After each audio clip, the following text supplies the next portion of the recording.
Joining us now, one of my favorites, Sojourn Shelton II, former Badger DB, part of the Money Down podcast and the Believe in Network. Sojourn, thanks for coming on, man. I appreciate it. No problem, Sparky. Appreciate you for having me on here. I caught a little bit of the segment before this. I heard you was real passionate about that conversation. That was a good one. So yeah, thank you. I appreciate it. I appreciate the love. Now, Sojourn and I, we were talking to each other multiple times last year during the Badger football season. And I'll be honest with you, I didn't want to put you in a rough situation. It hasn't been that great of a season, so forth. And then last week, again, for the first time this year, I reached out to Matt Bernstein. I was like, okay, let's see how this goes. And Matt was very passionate about how he feels about this whole thing. And I was like, okay, well, I want to see kind of where Sojourn is on this whole situation as well. I guess your overall feelings on what you played, the teams you played with versus what you're watching. Like, does there seem to be a talent disparity? Because they've quit recruiting Wisconsin altogether, it appears, for the most part. They barely recruit Wisconsin. The top kids are going to Notre Dame, Ohio State, or are going everywhere else. And that was something Matt brought up, like, instead of wasting all your time recruiting a five-star kid in Florida, maybe focus in Illinois and Wisconsin and closer to home on those four-star kids and three-star kids versus them being second and third options when, the five-star kid doesn't come through. What do you think of the situation? I think you just have to have a diverse and be able to go in different areas. I think like the state of Wisconsin, Illinois, that whole Midwest area, Ohio, you got to be able to grab, like you talked about, the 3-star, the 4-star kids. Because there's a lot of guys that I played with in my time that were 3 stars, 2 stars, and was able to come in and make just as many plays as the highly recruited guys were. We all know Wisconsin is a special place, right? It takes a certain type of player, a certain type of talent to really come in there and make some plays and be able to just implement their will and how they can contribute to the program. I do think it's kind of hard because the state that college football is in right now, with as far as the NIL, you gotta as well be able to also recruit certain positions in all these other states, like the Californias, like the Texas, like the Florida. So I just think you have to have a really good recruiting staff, man. They have to be really versatile and being able to go and hunt different talent across the country. Because I think if you look at all the top teams, like, I know we got a lot to get into, but I mean, you look at even like Indiana, Nebraska, like those bottom tier teams that I won't call them bottom tier because they weren't bad at all when I was playing in the Big Ten. But you look at just where they are now, is like they're getting all the top players in certain positions, which I think is where we're going to have to adjust, get used to, taking that next step and kind of just getting along with where this whole NIL thing is with college football. Right. I mean, with Cignetti, Cuban dropped $50 million in his pocket and said, here you go. I hope that helps. And then they shut down the student newspaper, and then Cuban was livid on social media that they did it after they got his $50 million. But the Badgers, I don't know who those people are, right? I mean, they have people that are running powerful companies all over the country. There are a lot of very successful alumni. Now, they may not be, in their 20s or 30s running companies, but there's a lot of gray hairs all over this country running successful companies that can write checks for their companies to put money towards this. And why they're not getting that money or whatever the case may be, I'm not quite sure. But a key component in Badger success, dating back to Barry Alvarez up until this point, goes back to what you said, which is, I can get a 2-star kid or 3-star kid and they'll come play. But a lot of that was development of the coaches, right? Strength and conditioning, position coaches, and so forth. With all due respect to this coaching staff, who has gotten significantly better in the 3 years they've been there, Sojourn? And that's the tough part right now, because if you go sit in a kid's front in his living room, right, with his parents, all of us have dreams and aspirations of getting to the next level, which will be college football and then getting to the NFL.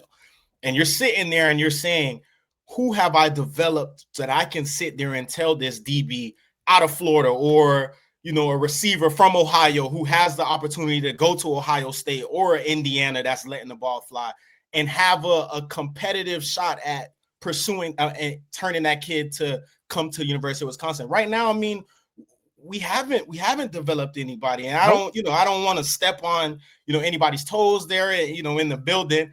But I look at even a situation like he's one of my favorite players that I've got a chance to interact with. But look at Rico, right? Like Rico 2 years ago was an All-American cornerback, led the country or tied the country with interceptions. And then you just look at that whole process that has taken place from that year until now, and it's kind of it's a funky situation, man, and it's kind of bad as well. So I just think it's super hard when we haven't developed the guys, and also we're going up against these schools that are developing players, they're putting players in the NFL. I just think we're in a really, really tough situation and tough state, as far as football wise in Wisconsin. And I know a lot of guys feel the same way. Like we really have to take a big step into next year. And I know we kind of felt that way last year coming into this year, but let's just be honest with the schedule that Luke and that staff was going to have to face, especially with where we were at last year. You knew kind of that stretch that we're on right now was going to take place. But at the same time, we still wanted to see progression. And I think in some of the areas that we wanted to see improve, we haven't seen improved. And I think that's why so many people are upset. Talk Sojourn Shelton, the second former Badger DB. Money Down Pod. Follow that on Twitter or X at the Money Down Pod. Follow Sojourn on X at _SDS8. SDS8. I got a question for you. When the Badgers recruited you, what was the sales pitch? And why did you pick them over other schools? The sales pitch was I had an opportunity to come in and play right away. I guess the year before I was coming in, they had Crow leaving, D. Smith leaving. I had the opportunity to come play, and as a kid from Florida, again wanting to go to the next level. That's all. As long as I can put myself in a situation where I can get on the field as early as possible and actually contribute, I think that was the biggest sale pitch. And then also for me, just being from South Florida, I had never seen fall weather. Like this is my favorite, time of the year, just from going to school. You're still in the Midwest. You didn't move back to Florida. No. I moved back to Florida. You didn't want to deal with the snow and all of this? No, the snow part, no. But around this time, I love it. It's 50 degrees outside, Yeah. So that was kind of a thing for me. I just wanted to see something different and something new. And then also, the education, right? You can't go wrong with a degree from the University of Wisconsin, which we can talk about because now I think, just with everything and the climate of how things are going, is there a difference? And I want to ask you, right? Do you feel there's a difference in degree level from Wisconsin to Indiana, right? Like it could be, it could not be. And I think that's the tough part. Like the degree, the education part can't really be the strong sale pitch anymore because you can now also go to these other schools that are competitive. Correct. And have just as many alumni and members and CEOs and are able to be successful outside of football. So now you got to come with something else. But the interesting part of me was it wasn't about the Badgers winning for all those years prior to you coming there. That wasn't even part of it. So for me as a Badger fan, I'm kind of not as down as I was because they suck. But you're saying, even though you're not any good, if you go to a kid wherever and say, hey, man, you can come in, we'll give you the opportunity to play and so forth, that could still be good enough to get some good quality kids to come in and play at Wisconsin. Is that what you're saying? Because I want to put words in your mouth. No. What I'm saying is 10 years ago, that worked because we also developed guys, right? Like you look at Cromartie got a chance to play in the league. You look at D. Smith, look at Finellis, right? Got a chance to play in the league. So for me looking, it was like, okay, well, yeah, I'm going in a little bit of unfamiliar territory because I've never been, anywhere in the Midwest, but they have people that have done what I am trying to do, which is get to the next level. And I'm not saying that we haven't had, but it's been a drought a little bit on, right? For instance, you go in the corner, like who's the last corner for us to really have a shot in the league? Maybe Goose and Fayon. Like we're talking about those guys being 3-4 years in the league now. And Rico is going to have his opportunity and his chance, but it's not as strong as these other schools like Indiana right now, who potentially has one of the best corners in college football. Penn State got a good secondary. Ohio State secondary is known for. So all of these things come into a factor when you're sitting in the living room with a kid and trying to get him to come to your school. And right now it's just not in a good. How would you approach the quarterback situation? And I know you're a corner, not a quarterback, but we all agree the quarterback has to be decent, at least, if not better than decent, in order to compete. You could have an average quarterback, but a kick-ass running game and a great defense and still win football games, whether it's the NFL or college football, whatever the case may be. But they've been hunting in this portal now for the last 3 years, and call it bad luck, whatever. Every quarterback they bring in seemingly gets hurt, and that's the end of it. But at the same time, you're then not developing anybody because the kids you're recruiting are then transferring out, seeing the writing on the wall that you have no intention of developing anybody, and they're leaving. So that also has to be something that I think has to be addressed at this point, because you're not Alabama, you're not LSU, you're not these programs that are going to get the cream of the crop in the portal if they decide to go that way.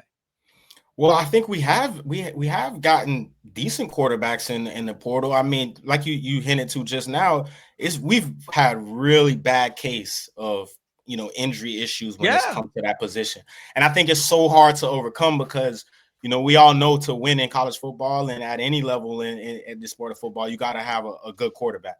It all starts with him up front as far as leadership on offense. Leadership and taking that locker room and being the person that has to get all the glory when everything is good, and also has to be able to take all the heat when everything's bad. And as far as just what we can do, I mean, at that position, it's just tough. The injury bug has extremely affected us. Maybe bring in, instead of one, extremely talented guy, which I thought that we did good with grabbing this past season going into now, but Henry Edwards, we might have to go out and get 2 or 3, right? And just be able to have guys on, backup or standby just in case we keep running into the issue that we have every year, which is our quarterback being hurt, and not just hurt, 1 or 2 weeks. We're talking about significant season-ending injuries. Yeah, no doubt. Talking with Sojourn Shelton, the second former Badger DB, Money Down Pod. Follow him on Twitter at _SDS8. Let's talk about the Badger family and where it is now. For so long, we kept it in the family, right? Guys that played came back, coach, or were on the field, on the sidelines, pulling for their guys, and so forth. How has that changed under Luke Fickell, Sojourn?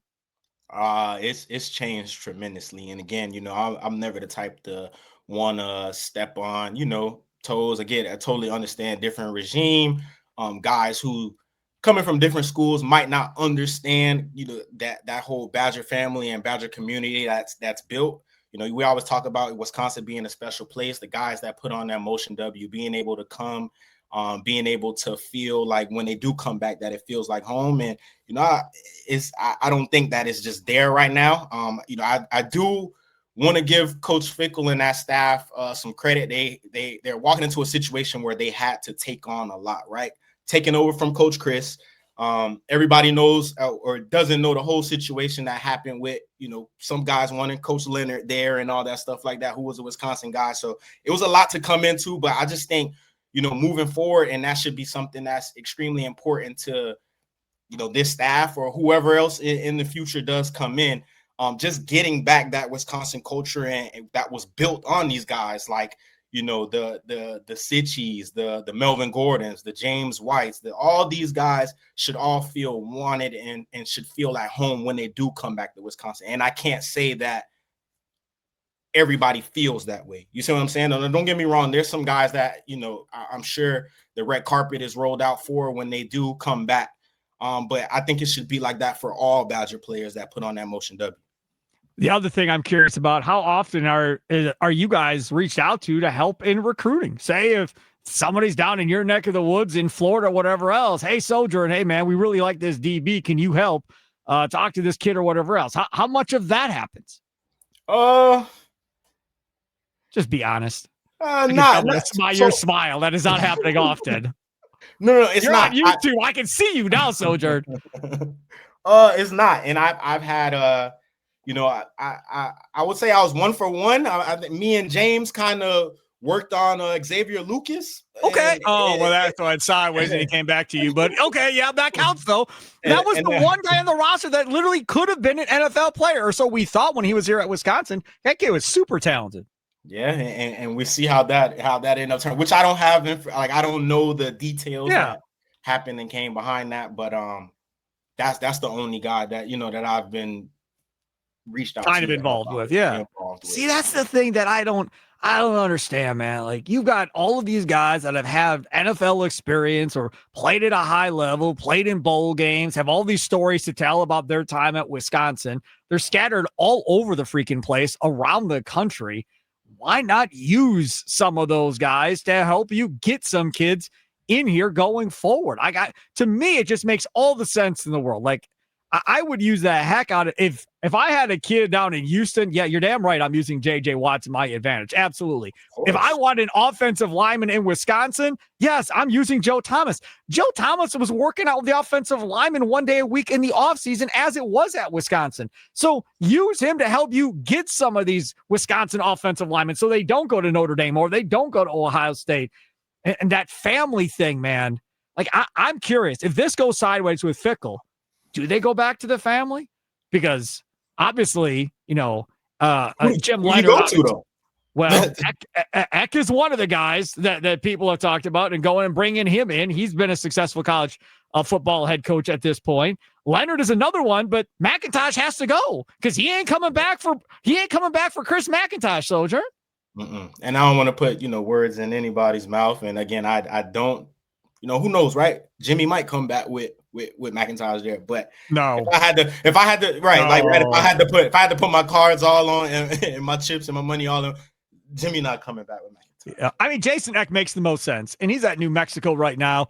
That makes the most sense to bring him back and put him in that situation. Now, would he come back in the situation? I don't know, because if at the end of the day, everybody looks at this and says financially they can't keep up with the Joneses, and you're going into a situation where you're not in a position to be successful, I don't know how you get somebody that has any type of credibility to come in here and coach this thing.